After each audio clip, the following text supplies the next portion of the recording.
Magandang gabi po sa ating lahat. Purihin ang Diyos sa pagkakataong ito na tayo ay muling binigyan ng pagkakataon na makapag-aral muli ng kanyang mga salita. Kumusta po kayo?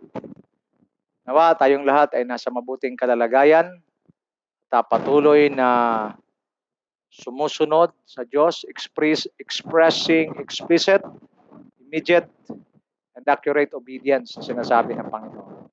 You know, one thing I've discovered habang tumatagal po ang panahon at lumilipas, dito po ay lalong umiigting, tumatalas ang mga salita ng Panginoon na kanyang nire-release sa atin.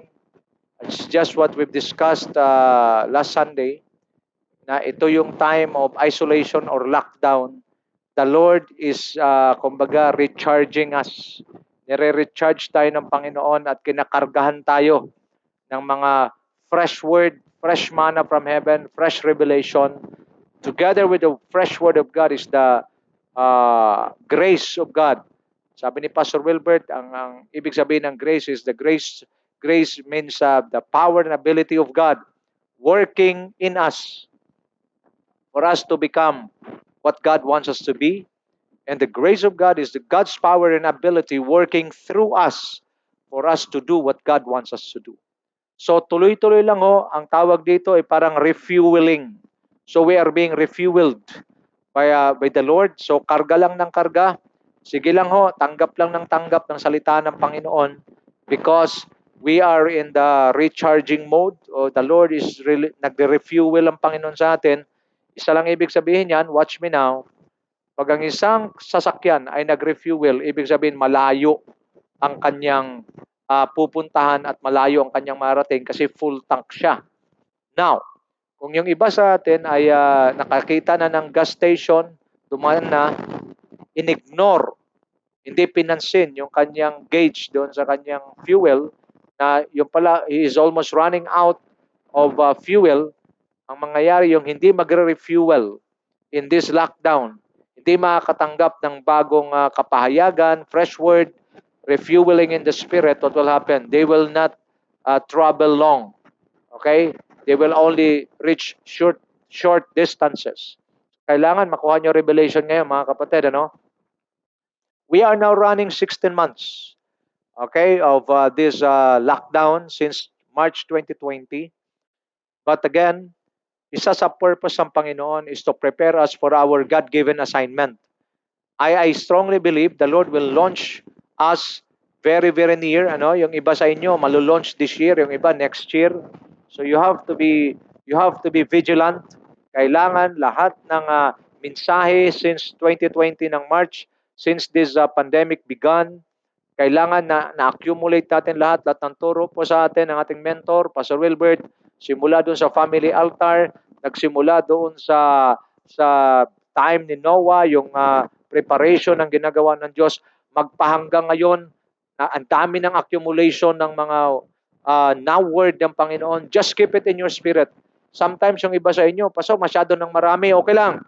Di baling marami at full tank ka, kasi ang isang sasakyan na full tank palagi, malayo ang nararating at wala siyang kakaba-kaba na siya ay titirik bigla dahil walang gasolina. But people, okay, halimbawa yung mga sasakyan na kukunti ang gasolina at hindi pinapansin ng driver, ignorante yung driver, talagang in-ignore niya lang at irresponsable, ano mangyayari?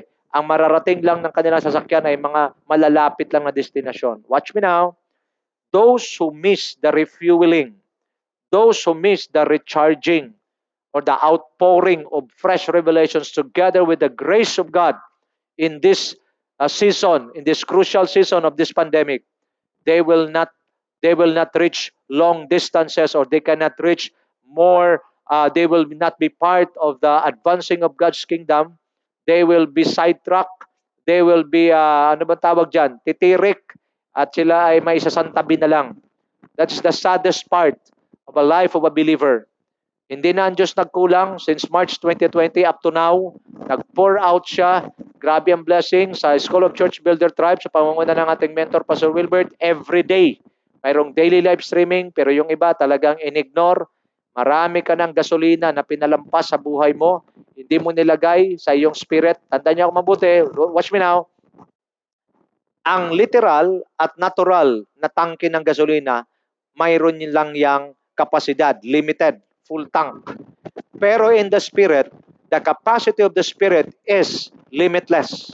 So anong ibig sabihin? Since 2020 ng March up to now, napakaraming revelation ka natanggap. Okay lang. Kaya yan ng Spirit mo. Bakit? Limitless ang tangke ng Spirit mo. Now, those who ignore, okay, yung daily live streaming, hindi mo tinitingnan, yung pastor mo nga, araw-araw nanonood, ikaw hindi, mas magaling ka kaysa kanya. So parang yun ang ine-expose mo, yun ang ine-express mo. Ano pa?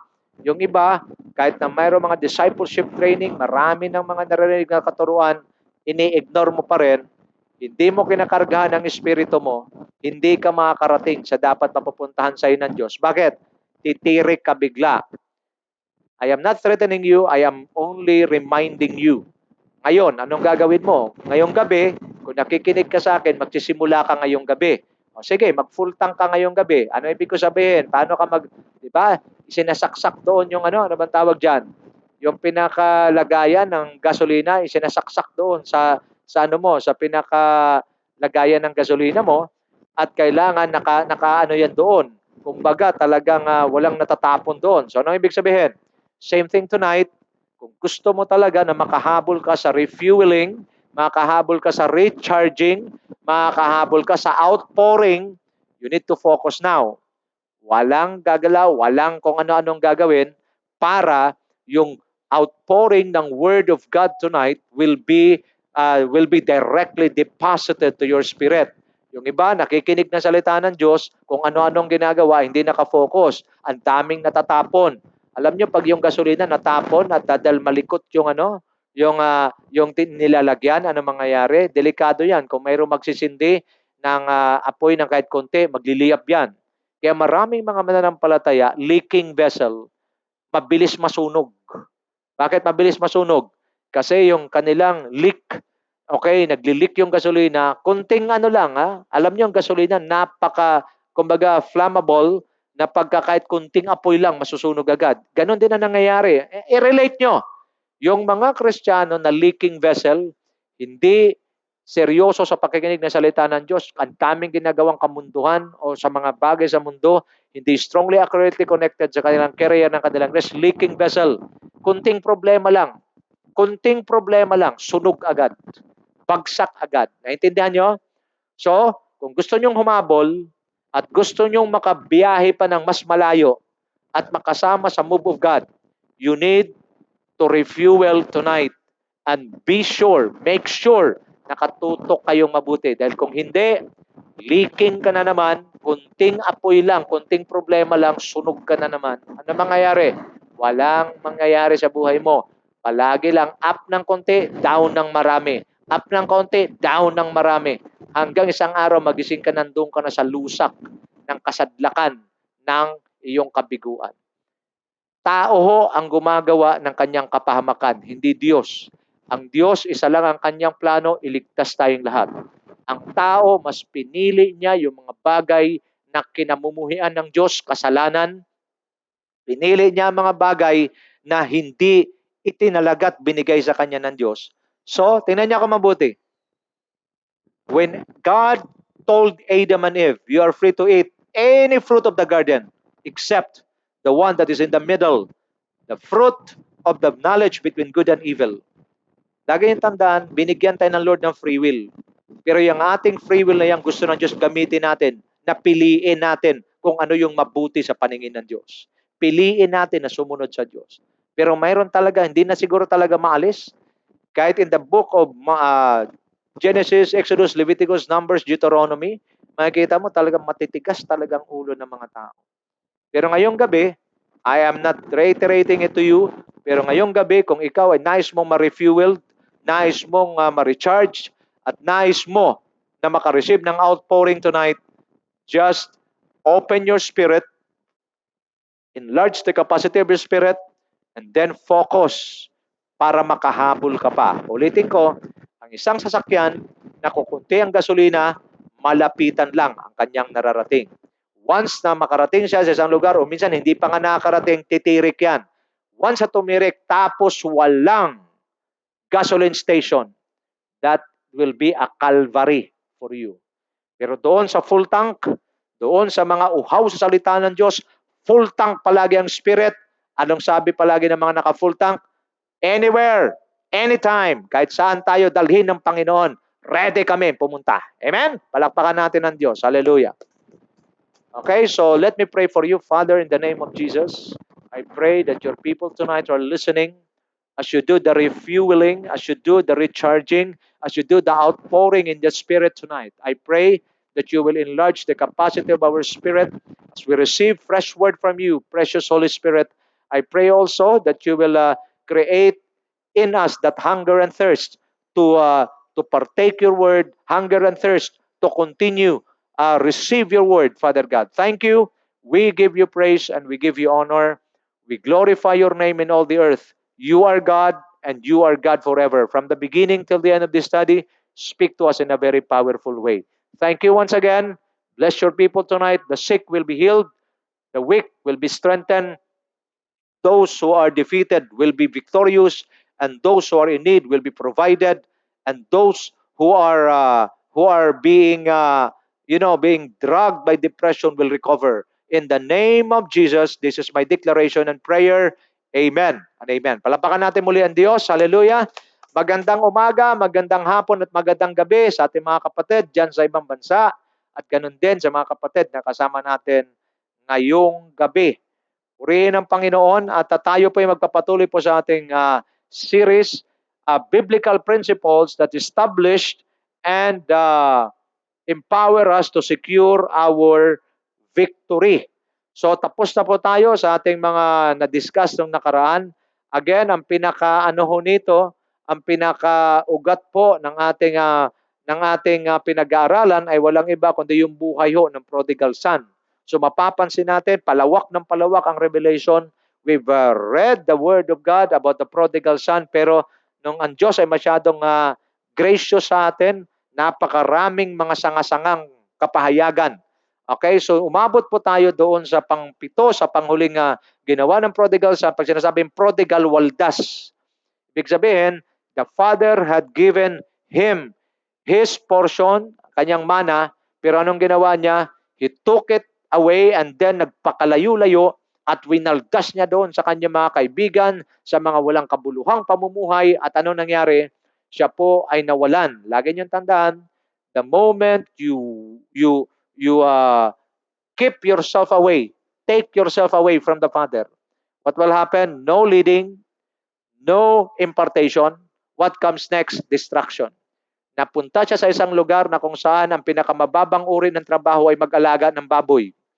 At nagising siya sa kanyang kamalayan na naroon na siya sa kulungan ng mga baboy at gustong kainin yung pagkain ng mga baboy. Ito ho ang kinasasadlakan ng isang tao na hindi kumikilala ng authority na binibigay ng Diyos o nilalagay ng Diyos sa kanya above him or above her. Malinaw?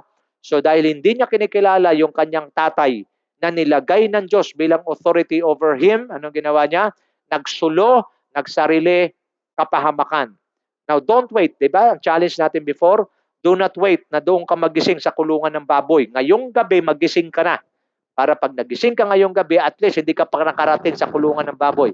Ang masaklap doon, pati pagkain ng baboy, gusto niyang kainin. Mabait lang ang Diyos sa kanya, walang nagbigay ng pagkain ng baboy sa kanya. Ibig sabihin, kung dumating na ang tao sa ganyang klaseng kalalagayan na sobrang gutom na pati pagkain ng hayop ay kakainin niya na, ibig sabihin sobra-sobra na yung gutom, sobra-sobra na ang hirap. Kapatid, ngayong gabi, kung ikaw ang tinutukoy ng Diyos, huwag mo nang hintayin na umabot ka ba sa ganyan.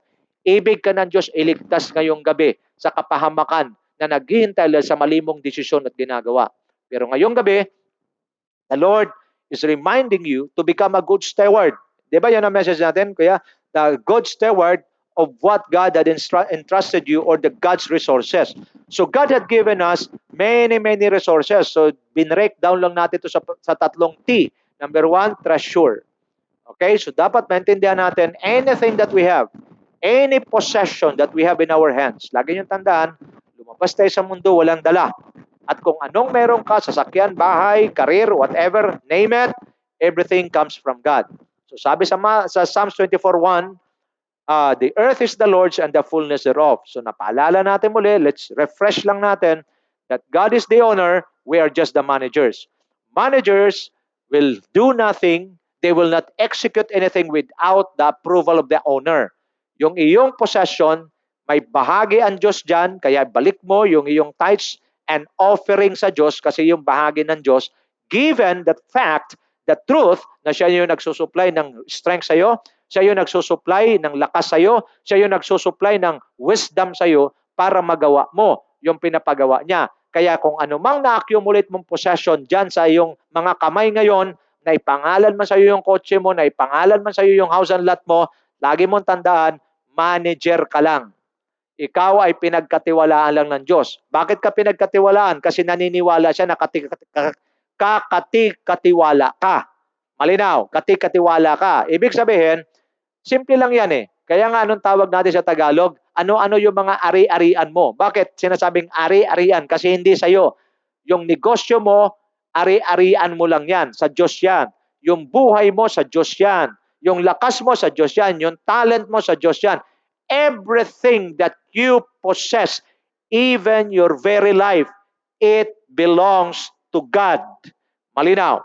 So, let us manage, let us be good stewards of God's treasures. Kaya maraming iba nagkakamali. They are acting like an owner although they are just managers. So, anong tawag sa'yo? Wicked manager. Bakit wicked?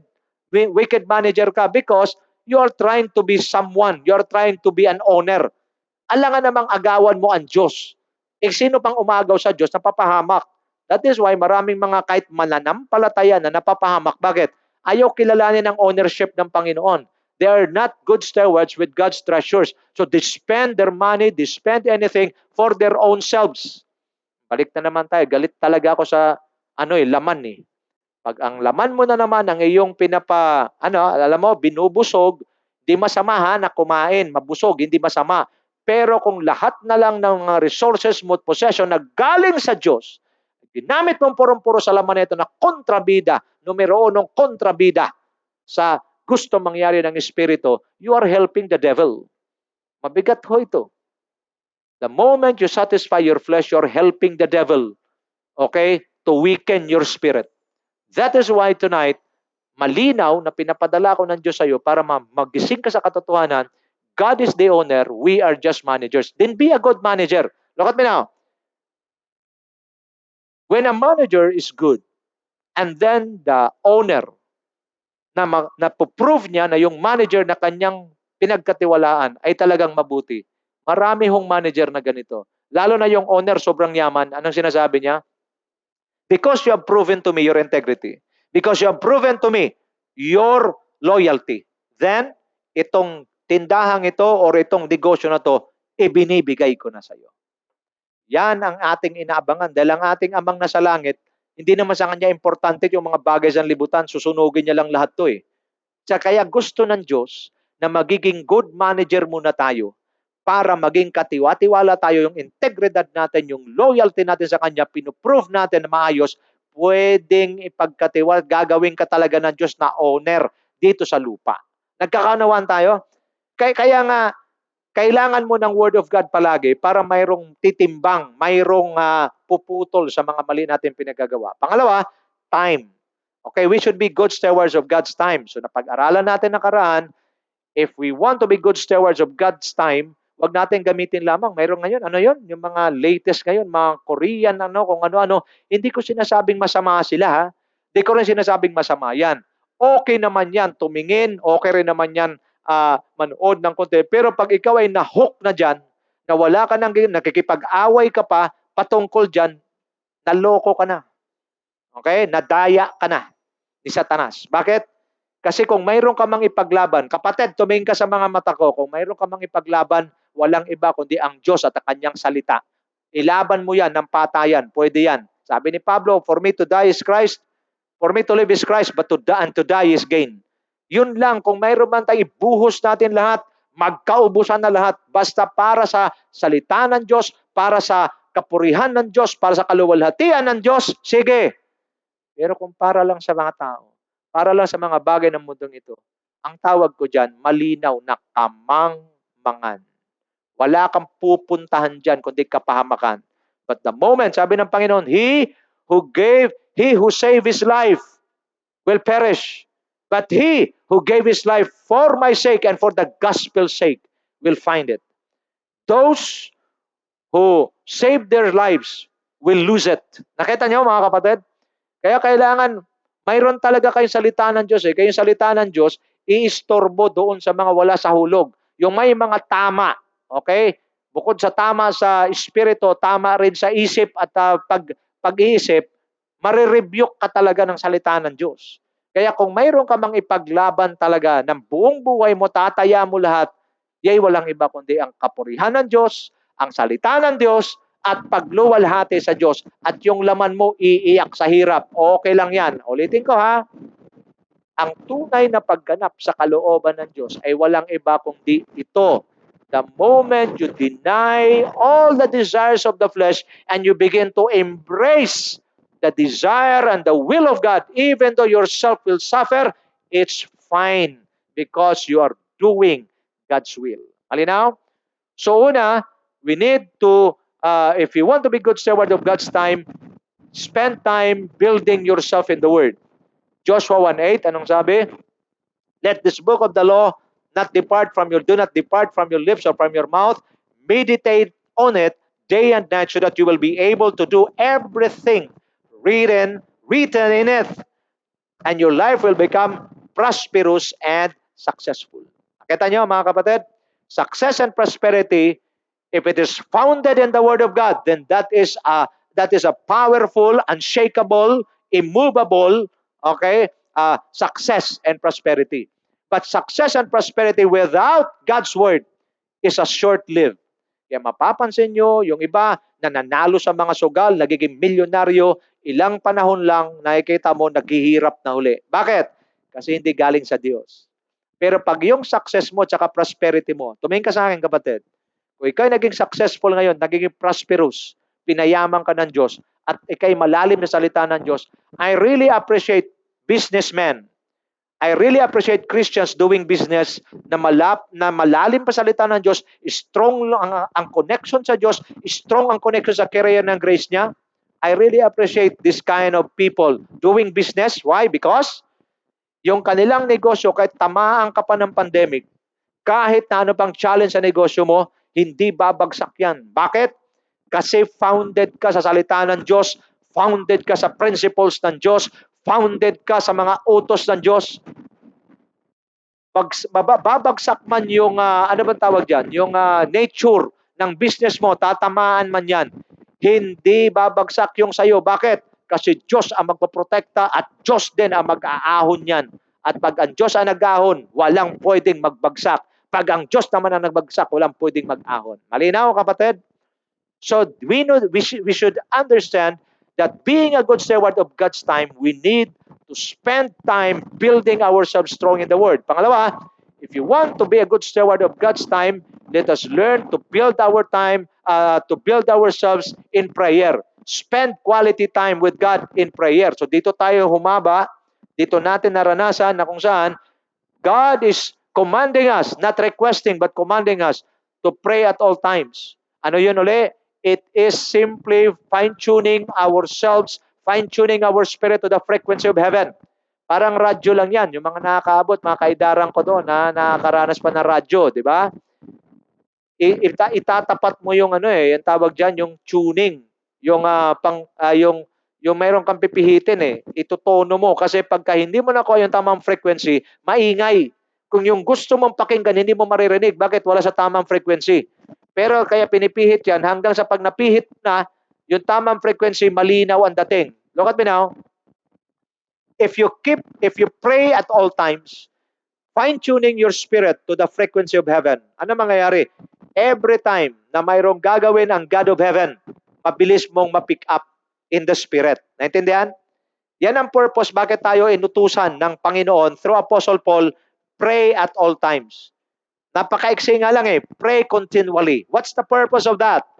In order for you and me to be fine-tuned to the frequency of heaven so that every time the heaven moves, every time God moves from heaven, mabilis mong marinig, mabilis mong maintindihan at mabilis mong may align ang iyong sarili. Saan? Sa ginagawa ng Diyos at mga gagawin pa ng Diyos, maging yung instructions, mabilis ka maka-flow with God. And the moment you're flowing with God in the season, ano mangyayari? Sa mundo, crisis, sa'yo abundance. Sa mundo, fear, sa'yo faith. Nakita niyo ho? Because you are aligned to the frequency of heaven. Ang mahalaga sa mga panahong ito, alam mo kung anong ginagawa ng Diyos at alam mong sumasabay ka, dumadaloy ka kasama ng Diyos. Pag ang Diyos na ang bumababa sa lupa at dumadaloy, walang epekto sa kanya ang COVID, walang epekto sa kanya yung crisis. Anything in this world cannot affect God. Why? Because God is greater than anything. Kaya nga, naintindihan nyo, greater is He in you than He who is in the world. Pero anong kailangan mong gawin? You should be aligned and fine-tuned to the frequency of heaven. Malinaw? Pangalawa, ano pa? We studied about the Jesus pattern of prayer. So malinaw na yon. Ilang ulit ko nang inulit-ulit sa inyo, and I know it was already nailed in your spirit. Now, another way of being accurate in investing our time ay ano? Number 3, do what is pleasing before God at all times. This is the challenge. Alam niyo, napaka gustong-gusto ko to eh. Bakit? Isa palang paraan, becoming a good steward and accurate investor. Investor ka tsaka ako. Ano meron? Anong negosyo mo, Pastor? Anong resources ko? Time. And time is gold. Kaso maraming mga tao hinahanap yung tunay na gold. Alam niyo ba yung tunay na gold na pinagpapatayan na nga ng iba eh? Nagpapatayan sila dahil lang sa gold. Pagdating sa langit, pambihira, straight lang pala yan. Ano? Daanan lang, apakan lang doon sa langit. Pero dito sa lupa, patayan na eh. Pero mayroon palang tunay na gold. What is gold? Time is gold. Malinaw? O kaya ikaw, marami kang gold, marami kang time, kaso winaldas mo lang. Prodigal ka rin. Ako prodigal din minsan when it comes to time. But tonight, kaya nga kailangan tayong naka-fine-tune sa frequency ng heaven because the Lord wants us to value our time. So being a good steward of our time, we should be accurate in what? Accurate of investing our time. How? Una, building yourself strong in the Word. Pangalawa, building yourself strong in prayer. Pangatlo, do what is pleasing before God at all times. Okay? Tingnan natin ito. Ang ganda nito. Una, 1 Corinthians 10:31.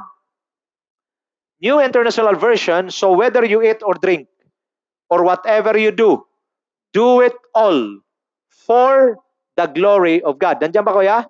Okay, nakita nyo? Kakain ka o iinom, anuman ang gagawin mo, do it all for the glory of God. That is investing our time wisely and accurately. Tanungin kita ngayon.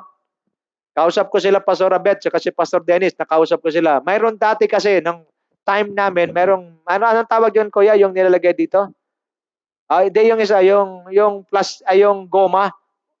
Ayan, Lomban, nakalagay WWJD.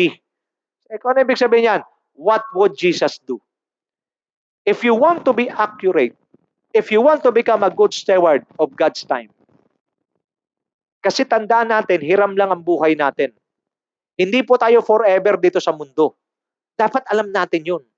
If I had only a limited time to live on earth, I should live it wisely.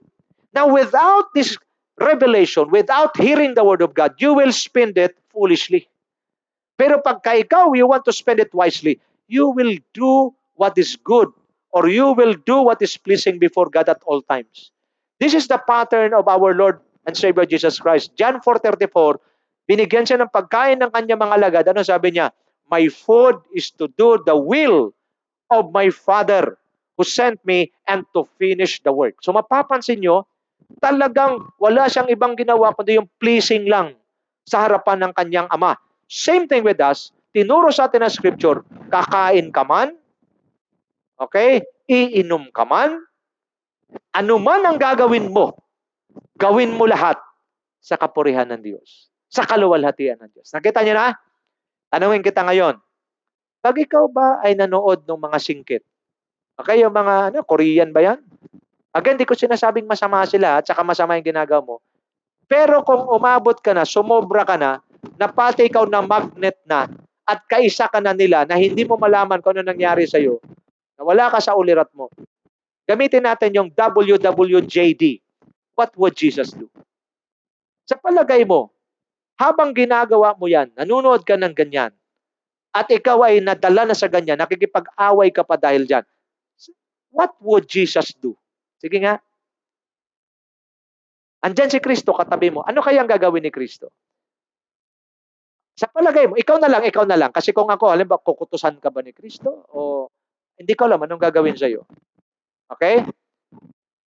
Ito ang mga pangangaral na kailangan mong marinig. Sa lahat ng ginagawa mo, nagbabasa ka ng Bible, umiiyak ka at binubuhos mo ang puso mo sa Diyos, what would Jesus do? Kama na? Nananalangin ka. Nagmamadali ka sa panalangin mo. Yung iba, hindi na talaga nagpipray. Ang lakas ng loob. What would Jesus do?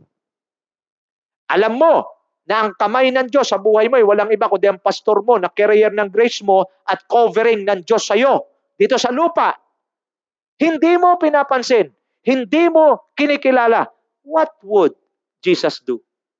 Ikaw na asawa sa iyong asawang babae, hindi ka nagiging mabuting asawa sa kanya.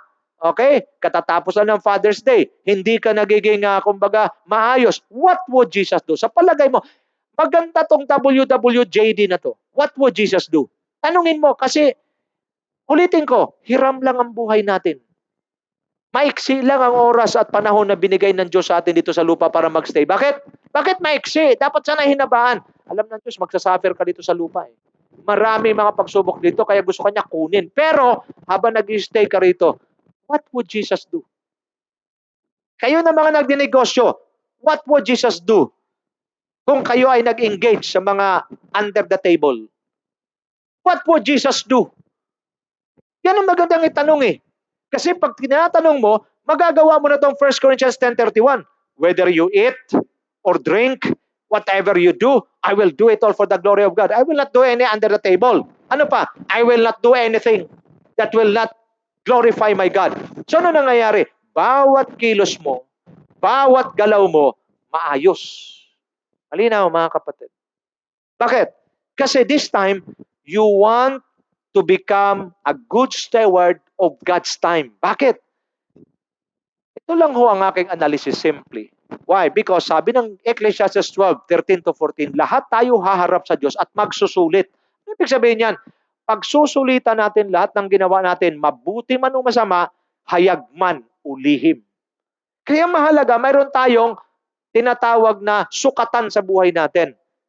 WWJD, what would Jesus do? Pag ginawa ko to, anong gagawin ni Kristo? This time, you will now consider ano ang feeling ng Diyos, ano ang gagawin ng Diyos. Ngayon, kung alam mong mali ginagawa mo, at pag tinanong mo, what would Jesus do? Ay magagalit si Lord dyan, huwag mo nang gawin. Alam mong ginagawa mo kasalanan, pagkatapos mayroon kang sukatan na ganito, mayroon kang prinsipyo na ganito, anong gagawin ni Kristo? What would Jesus do? Ititigil mo yan. Bakit? Jesus is not a simple man. He is the King of kings and the Lord of lords. Alam naman natin, ang sinasabi ng hari din ng babali, ang hari pwedeng magparusa anytime. So anong gagawin mo? Palagi mong consider yung kanyang utos, palagi mo i-consider yung kanyang pakiramdam, palagi mo i-consider kung anong gusto niya. Kahit na gusto mo pero ayaw niya, susunod ka sa kanya. Bakit? Hindi ka hari. Naghahari-harian ka lang. Siya ang tunay na hari. Kung hari ka man, hari pa rin siya ng mga hari. Malinaw. The way you eat. Okay? Medyo, si pastor ng konti, kakambyo ng konti ha. Busog ka na. Humataw ka pa. Para bang bottomless yung tiyan mo. What would Jesus do? Kaya may nakalagay sa Bible ha. Di ako nagpapatawa, may nakalagay sa Bible, gluttony. Tama ba? Gluttony. Bakit? Kasi kung pagbibigyan mo nga itong laman na to, busog na siya, kakain pa siya ng kakain. Bakit? Kasi nga, pag pasigustuhan mo to, susundan mo to, distraction ang dala nito. Tapos magugulat ka, hindi ka natunawan. Ano bang tawag dyan? Hindi ka natunawan pagkatapos na kinabagan o ano man nangyayari sa'yo, ma-hospital ka. Nakita nyo? Kaya nga, hindi mo to dapat pinagbibigyan. Itong laman na to. Huwag mong pagbigyan. Pag busog na, tigil na. Tawag dyan, self-discipline. Ang tawag dyan, self-control. Fruit ng spirit yan. Kaya nga, the more you empower your spirit, the more that yung self-control mo nag-increase. Lalo na ho sa may mga edad na. Kung kakain ka pa rin, kung ikay 50 anyos na, pero yung pamamaraan ng pagkain mo ay pang 20 anyos, ready mo na yung ambulansya. Dapat may number ka ng ambulansya sa barangay nyo. Bakit? Anytime, pwede mo tawagin yan. Nakita nyo, as you mature, naintindihan na natin to. Mayroon tayo dapat pansala, filter. Pag itong ginagawa ko ngayon, tingnan nyo ako mabuti, i-relate nyo. Ano yung kasalukuyang ginagawa mo? Trabaho man yan, relasyon man yan, connection man yan, ugali man yan, karakter man yan, pananampalataya. Gawin mong filter. WWJD, what would Jesus do? At ito ang magiging pansala mo. Ibig sabihin, ito yung standard mo. Kung ano ang gagawin ng Panginoon, yun ang susundan ko. Gustong-gusto ko tong kasalanan na to, pero ayaw ni Lord, ibabasura ko yan, susundin ko si Lord. And you will be glorifying God. Yung tinuturo sa atin ni Pastor Wilbert palagi. Kaya nga sabi sa akin ni Pastor, ang unang prayer mo talaga dapat sa umaga, Lord, help me to do your will. Lord, give me the grace to do your will. Lord, lead me and walk with me or lead me to walk with you. Yan ang mga prayer na hindi nawawala sa atin. Bakit? Para yung ating standard sa buhay, what would Jesus do? The will of God, what God wants us to be, what God wants us to do, yun ang nagagawa natin. And we become good stewards of God's time. Marami po sa inyo, pakishare nyo po ito sa iba, maraming mga tao nagsasayang ng oras. Lagi nyo tandaan, bawat oras nating sinasayang, pananagutan natin yan sa araw ng paghuhukom sa Diyos. Nag-rebelde ka sa authority over you, sasagutin mo yan sa Panginoon. Ang kinakatakot ko, pagdating ng judgment, hindi na yung mayroon ka pang abogado. Wala kang lawyer doon. At judgment na nga eh. Hindi siya hearing. Judgment na. May decision na. Babasahin na lang sa'yo. Kaya nga, the Lord is so gracious to all of us tonight. What would Jesus do? Sa trabaho mo, hindi ka nagiging faithful sa oras, hindi ka nagiging faithful sa trabaho, papetex-petex ka lang, what would Jesus do? Then you will change. Malinaw? The way you treated your parents, yung respeto mo sa magulang mo, hindi maayos, what would Jesus do? Sa palagay mo, pababayaan ka ni Kristo sa ganyan? Sa negosyo mo, hindi tama ang iyong pamamaraan, what would Jesus do? Tanungin mo si Lord. Alam nyo mga kapatid, maganda ito magiging prinsipyo at filter sa buhay natin. Magiging maaayos tayong Kristiyano. Sana ho nakatulong ito sa inyo ngayong gabi. Ano? Tuloy natin. Colossians 3:17. Ano nakalagay? And whatever you do, whether in word or deed, do it all for the glory of our Lord Jesus, giving thanks to God the Father through Him. Ito na, dinagdagan na ng Panginoon. Kanina, whether you eat or drink, do it all for the glory of God. This time, whether in word, dito sa salita. Nako, lahat tayo rito guilty. Bakit? Because oftentimes, we say things. Okay? We say things na minsan wala tayong kabog-kabog. Gamitin ulit natin ang what would Jesus do. Nakita niyo ho? Pagsasabihin ko ba to, anong gagawin ng Panginoon? Kung sisiraan ko ba yung kapwa ko, anong gagawin ng Panginoon? Kung magsasalita ako sa isang tao, i-assassinate ko yung kanyang karakter, anong sasabihin ng Panginoon? Anong gagawin ng Diyos? Nakita niyo na? So bago ka magsalita, lalo na pag negatibo, tanong mo muna, what would Jesus do? Aba, mapipipi ho kayo. Hindi nyo ho masasabi. Bakit? Kagatin mo na lang yung dila mo. Bakit? Kasi hindi magugustuhan ng Panginoon. Nakita nyo? Ang sabi ng Diyos, sa pamamagitan ng ating salita, ang lahat ng ating sinasabi, yun din ang gagawing sukatan ng Diyos para sa ating paghatol sa atin. That is why, sabi rito ng Panginoon, kung hindi nyo nabasa na, ito, Colossians 3:17, sulat nyo. Nandiyan ba kuya sa screen? Ano man ang inyong gagawin at ano sa salita man Nakita niyo ho? Napapansin ko, yung pong masugatan kayo ng material, halimbawa matalas na yero o whatever, mabilis lang gumaling eh. Papa-injection ka lang ng anti-tetano, pagkatapos buhusan lang ng ng mga gamot, okay na eh. Pero napansin ko, pag salita, umaabot ko yan ng taon eh. Di ba? Yung mga masasakit na salita, grabe pala sumugat yan.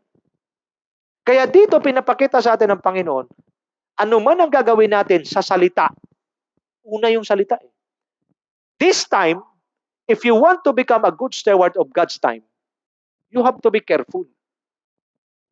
Pwede ba nating i-apply ito, mga kapatid, pag-aralan natin, bago natin sasabihin, lalo na kung ikakasira ng ating kapwa, lalo na kung negatibo, lalo na pag ito ay hindi kalugod-lugod sa Diyos, gamitin muna natin ang ating pansala, gamitin muna natin ang ating prinsipyo. What would Jesus do? Aba, sa isip mo pa lang, i-aresto na ng Holy Spirit. Huwag mo sabihin yan. At maging sa isipan natin, susunugin na natin yan. Bakit? It will not do any good. I remember Dr. Jonathan David says, every time you speak negative, you are losing power. Anong? Ilang negatibo na ang ating nabanggit? Ilang buhay na ang ating pinag-uusapan? Ilang buhay na ang ating sinira? Kahit hindi literally, pero sa ating salita. We are losing power. That is why maraming Kristiyano powerless. Maraming Kristiyano walang breakthrough. Bakit? Sa salita pa lang, talo na. Malinaw? Oh, I sense the presence of the Lord. He's touching us. Talagang grabe tong pandemic na to. Grabe tong lockdown na to. The Lord is really sharpening His people. The Lord is really molding His people. Mold me and make me. You are the potter. We are the clay. Mold us and make us. This is what we pray. Okay? Be careful with your words. I must be careful with my word. This time, God is good. God is faithful. God is gracious. He had given us WWJD as our filter, as our standard. What would Jesus do if I will say this? What would Jesus do if I will do this? In word or in deed? Anong gagawin? Do it all in the name of the Lord Jesus Christ. Ano lang ibig sabihin? Why in the name of the Lord Jesus Christ? Ano lang ibig sabihin? Pag sinasabing in the name of the Lord Jesus Christ, sulat niyo po ito. In the name of the Lord Jesus Christ, ibig sabihin, in the nature of Christ. Christ-likeness. Kaya pag nagsalita, wala kayong makitang salita si Kristo na naninira siya. Wala kayong marinig na salita si Kristo na nagsasalita siya ng negatibo. Wala. At lalo naman sa gawa, wala siyang ginawa. Kasi ang sabi niya, ang aking sinasabi ay yaon lamang aking narinig sama. O, kita mo, fine-tune kasi siya sa frequency ng heaven. Pangalawa, wala akong ginagawa, kundi yun lamang aking nakita na ginagawa ng aking Ama. Accurate. Malinaw? Kaya siyang ginawa nating standard, what would Jesus do? Dito makikita natin, pag sinasabing, whatever you do, in word or in deed, do it all. For what? For the glory or in the name of the Lord Jesus Christ. Do it all. Every time you speak, every time you say a word, every time you do a thing, do it in the name of the Lord Jesus Christ. Pag sinasabing in the name of the Lord Jesus Christ, do it in the nature of Christ. Christ-likeness. Giving thanks to God the Father through Him. Because the moment we live like Jesus, the moment we speak like Jesus, the moment we do things like Jesus, then we are reviving, we are continuing what the Lord Jesus Christ had started on earth. John 14:12, ang sino mang sumampalataya sa akin ay magagawa niya ang lahat ng aking ginawa at higit pa rito sapagkat ako'y pupunta sa Ama at mag-i-intercede para sa atin. Malinaw na mga kapatid? Question, are we good stewards of God's time? Based on this point number 3, doing what is pleasing before God? Masasagot po ba natin ito? Are we doing what is pleasing before God at all times? I praise the Lord tonight because He had given us a restrainer. He had given us a filter. He has given us a standard. What would Jesus do? Sa trabaho mo, masaya ba si Lord? Hindi na masaya ka. Hindi na masaya boss mo. Masaya ba yung boss ng mga boss? Masaya ba yung presidente ng mga presidente? Masaya ba yung hari ng mga hari? Dito pa lang sa mensaheng ito, yung mga baluktot tutuwid. Yung mga tamad sisipag. Dito pa lang sa mensaheng ito, yung mga walang-wala, walang interes sa Diyos magkakaroon. Bakit? Yung bang katamaran mo sa salita ng Diyos, sa pananalangin, katamaran mo mismo sa sarili mo, what would Jesus do?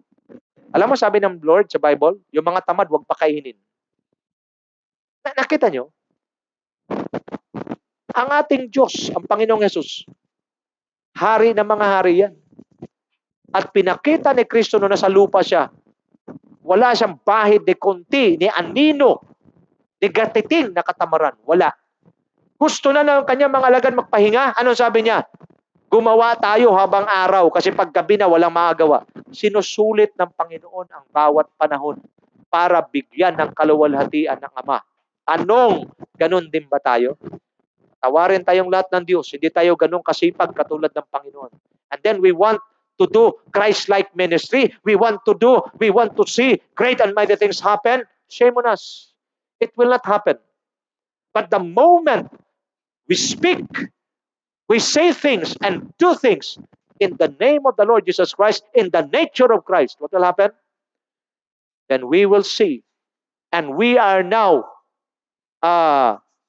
become vessel of honor to continue. Ang trabaho ng church, makinig kayo sa akin mabuti. Ang tunay na trabaho at gawain ng simbahan, hindi para magtayo ng denominasyon. Hindi para magkaroon ng sariling activities sa mga fellowship na laro, puro laro. Hindi para magkaroon ng mga sariling Bible school, although it's good. Tumingin ka sa akin. Ang tunay talagang trabaho ng church, itatak nyo to, isulat nyo to, ay ipagpatuloy ang sinimulan ni Kristo para ang buong mundo. Ang sabi sa Revelation 11:15, that the kingdom of this world will become the kingdom of our Lord and His Christ, Jesus, and He will reign forever and ever. Ngayon, kung tayo mismo sa oras, hindi tayo good steward, sa lahat ng ating ginagawa, kakain, minom, di natin ginagawa sa kaluwalhatian ng Diyos, sa mga sinasabi natin, sa mga ginagawa natin, hindi tayo nasa nature or Christ-like, what will happen? Isa rin tayo sa nagsasayang. Patawarin niya ako, ang ibig sabihin ng prodigal, waldas. So ngayon, kita mo na sarili mo, nakita ko rin ang sarili ko, prodigal din pala tayo when it comes to time. But praise God. Gracious ang Panginoon. This time, you will no longer be prodigal. You will be restored. Why? Because of this principle. What would Jesus do? Palakpakan nga po natin ang Panginoon. Hallelujah. Sige po, malakpak po kayo dyan sa inyong comment box. Okay? Do what is pleasing before God. 1 Corinthians 15:58. What it says? Therefore, my dear brothers and sisters, stand firm. Let nothing move you. Always give yourselves fully to the work of the Lord, because you know that your labor in the Lord is not in vain. What is pleasing before God? It is just like the Lord Jesus Christ. He never stopped doing and working. Kaya sabi niya, my food is to do the will of my Father. Pag sinasabing food, it symbolizes life. Sustenance of life. Kaya nasusustain ang life because of food. Kaya ang Panginoong Jesucristo nasusustain yung kanyang lakas, nagpapatuloy. Bakit? Because ang kanyang ginawang fuel, ang kanyang ginawang nagsusustain sa kanya ay walang iba kundi ang kalooban ng Diyos. Ang gumawa sa Panginoon. At ito ang kanyang commitment. And to finish the work. John 4:34, makikita nyo yan. So kung mapapansin natin, Ito ang gusto ng Diyos na gawin natin. Kaya nga, napakahalaga na maunawaan ng bawat isa sa atin. Sabi rito ni Pablo, my dear brothers and sisters, lahat naman na ng palataya ng Panginoon, stand firm. Be a good steward of God's time. Huwag kang, yung iba sa atin, pagka naliliglig na, bumibigay, ganun talaga eh. Mayroon talagang ligligan. Anong purpose ng ligligan? Para yung ating mga maling inaasahan, tanggalin, at umasa tayo sa Diyos lahat. Sabi ko nga nung Sunday, anong sabi ko nung Sunday? This pandemic, this lockdown, is leading all people, anumang race mo, saan ka mang bansa, leading all people to look up to God this time. Why? Kasi marami, puro na sa trabaho, puro na sa possessions, puro na sa posisyon din, puro sa mga kayamanan. Wala ka maasahan dyan. Simpleng virus lang. Laglag lahat ng inaasahan mo. Kaya nga pinupoint out tayo ng Panginoon. Saan? Tumingin kay Kristo dahil siyang author, siyang simula at wakas ng ating pananampalataya. Malinaw ba mga kapatid? Stand firm. Let nothing move you. Huwag tayong umayaw. Huwag tayong tumigil. Kung may pinapagawa ang Diyos sa atin, tapusin natin. Even if it cost our lives. Dito ho, gusto natin gumawa sa Diyos at our convenience. That is totally, completely wrong. Kaya makita mo maraming mga Kristiyano masisipag. Nung wala pang lockdown, palaging nasa church. Nung nag-lockdown na, wala na rin. Bakit? Kasi conditional ang paglilingkod niya sa Diyos. Let nothing move you. Even this pandemic, even without gathering, physical gathering, hindi ka pa rin natitinag. Bakit? Kasi naintindihan mo na eh. What would Jesus do? I will stand firm. If I will stand firm, what would Jesus do? He will empower me. He will empower you. Yan ang gagawin ng Diyos. Nananatili ka eh. Nagpakatatag ka eh. Malinaw? Pero kung tumalikod ka, what you sow is what you reap. Itatalikod din ng Diyos sa'yo. Tumalikod ka na eh. Malinaw? Pero kung nag-stand firm ka, what would Jesus do? He will empower you. Malinaw, mga kapatid. Teka lang, parang naano yung iba sa inyo. Tatalikod din si Lord. Sige nga, tingnan nga natin, kuya. Ako na lang, titingin dito, kuya. Para makita ito ng mga kapatid, baka akala nila nagjo-joke tayo eh. Tatalikod din ba Diyos? Basahin natin ng Bible para may idea kayo, ha? Tingnan natin, ha? Second Timothy chapter 2. Dito na lang, ha? Nai-impress lang na Lord sa akin to. Verse 11. Here is a trustworthy saying. If we died with Him, we will also live with Him. See? If you stand firm, if you sacrifice yourself for God, to the extent that it costs your life, you die with Him, then you will also, if you died with Him, we will also live with Him. Nakita nyo? Now, ito ha, verse 12. If we endure, we will also reign with Him. Kung magtiis ka, mag-stand firm ka, you will reign with Him. That is what Jesus will do. Now, if we disown Him, sabi ng Bible, verse 12, 2 Timothy 2, if we disown Him, He will also disown us. Malinaw na? If you stand firm, what will Jesus do? He will empower you. But if you will turn your back on Him, you will disown Him. Klaro ang sabi. Walang kalabo-labo. Sobrang linaw. If we disown Him, He will disown us. Malinaw? Malinaw, mga kapatid. Okay?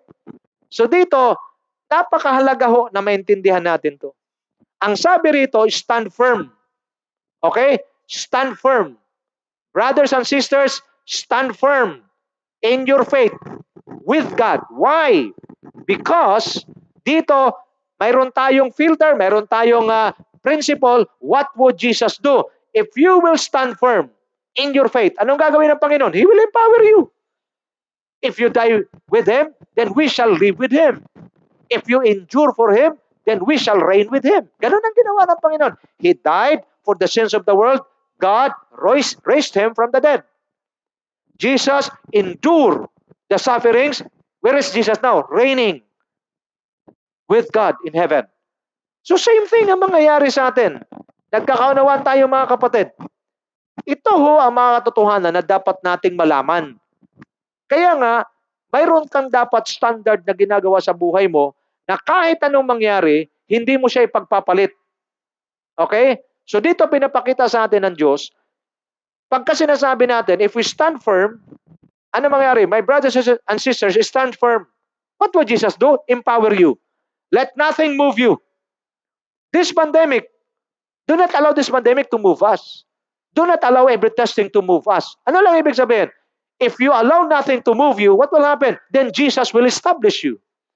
Nakita niyo, what will Jesus do? He will strengthen you, He will empower you, and He will establish you. Look at me. If God is the one establishing you, what will happen? You will become immovable. You will become powerful. And nothing can move you. Malinaw?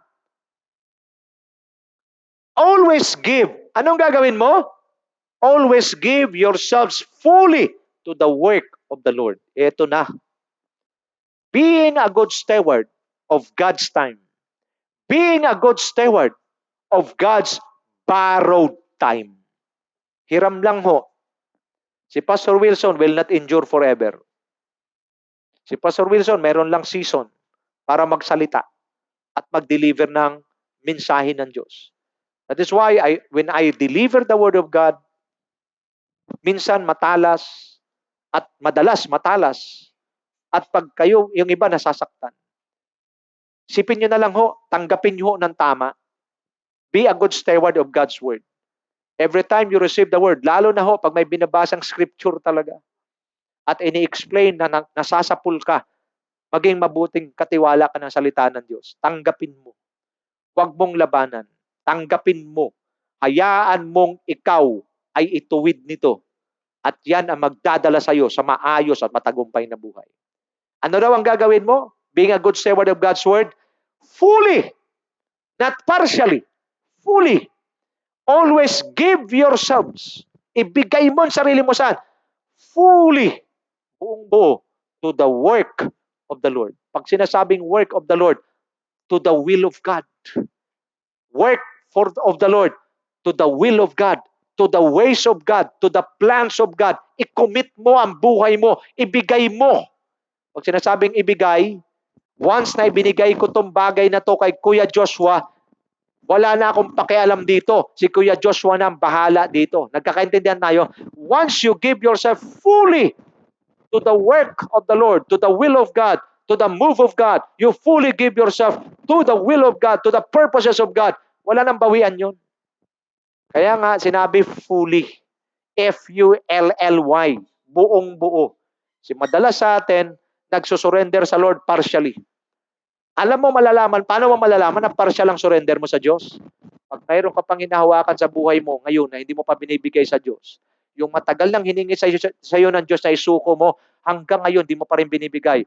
Partial lang ang iyong pagsuko at pagbigay ng buhay mo sa Diyos. Do not expect God to move 100%, to fulfill 100% ng plano niya sa buhay mo. You are dreaming. God will not do it. Ito maganda sa Diyos natin. You die for Him, you shall live with Him. You endure hardships for Him, you shall reign with Him. You disown Him, He will disown you. Ganun lang si Lord kasimple.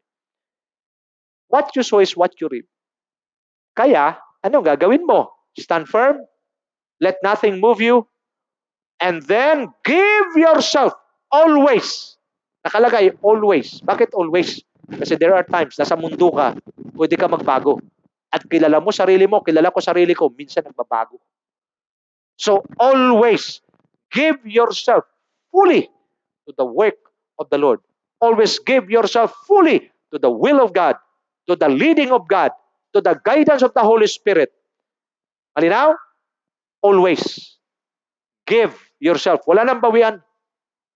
Palagi, everyday. Kaya nga, idagdag natin sa ating morning prayer o sa ating first hour in the morning prayer to surrender to God daily. Mahalaga yan. hanggat nandito tayo lahat sa mundo, let us learn how to surrender our will and our lives to God daily. Hindi para ma-born again uli. Pag sinasabi kong surrender, yung will mo, kasi makikipaglaban na naman yan, makikibaka yan against God's will. Ano pang isusurrender mo fully? Yung ating mga plano. Kasi ang Diyos mas magaling na planner kaysa atin. Tayo, mga plane-planeran lang tayo. Walang kasiguruhan. Okay, puro tayo nabubuhay sa baka sakali. Ang Diyos nabubuhay sa kasiguruhan. Malinaw. Sa surrender, daily. There should be a daily surrender. At what will happen? Because you know that your labor in the Lord is not in vain. Every time we do things for God, we eat or drink for God's glory, we do things whether in word or in deed for God's glory, in the nature of Jesus, what will happen? Lahat ng ginagawa natin para sa Diyos. Lahat ng pagpapagal natin para sa Diyos.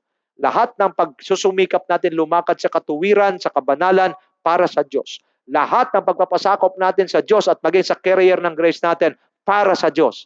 Lahat ng yan ay hindi nawalan ng kabuluhan. Lahat ng yan ay pararangalan ng Panginoon. Kung ang mga kumpanya ay nagpaparangal ng mga best employees at nagbibigay ng mga libo-libong incentives sa kanilang mga talagang diligent at nag-excel na workers, how much more ang ating amang nasa langit hindi mawawalan ng kabuluhan. Lahat ng ating pagpapagal, pagsusuporta sa gawain, pagbibigay ng ating mga tithes and offerings, pagsusuporta natin para ma-advance ang kingdom, lahat ng yan. Kailanman hindi yan nakakaligtas sa isipan ng Diyos. Hindi ang Diyos makakalimutin.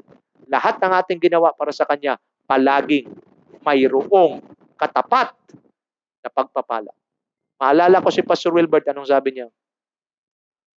Nung kami po'y madalas magmisyon, ang binigay na revelation ng Lord kay Pastor Wilbert, aandar pa lang ang inyong sasakyan. Nagsisimula na ang pagpatak ng metro ng pagpapala sa langit. Kasi lalarga na ang mga lingkod ng Diyos, ang mga worker ng Diyos, ang mga mag-advance ng kingdom ng Panginoon. Ganun din sa mga kingdom suppliers. Habang kayo'y nagsimulang magbigay ng inyong suporta para ma-advance ang kingdom ng Panginoon, habang kayo'y nag-aabot at nagbibigay ng inyong mga ikapo at handog para sa gawain ng Panginoon, para magpatuloy ang gawain ng Diyos, ano mangyayari? Never na mawalan yan ng kabuluhan. Never na yan ay hindi ibabalik sa inyo ng Diyos ng masagana. You can just imagine, if no one is supporting us, libre internet? Walang libre ngayon.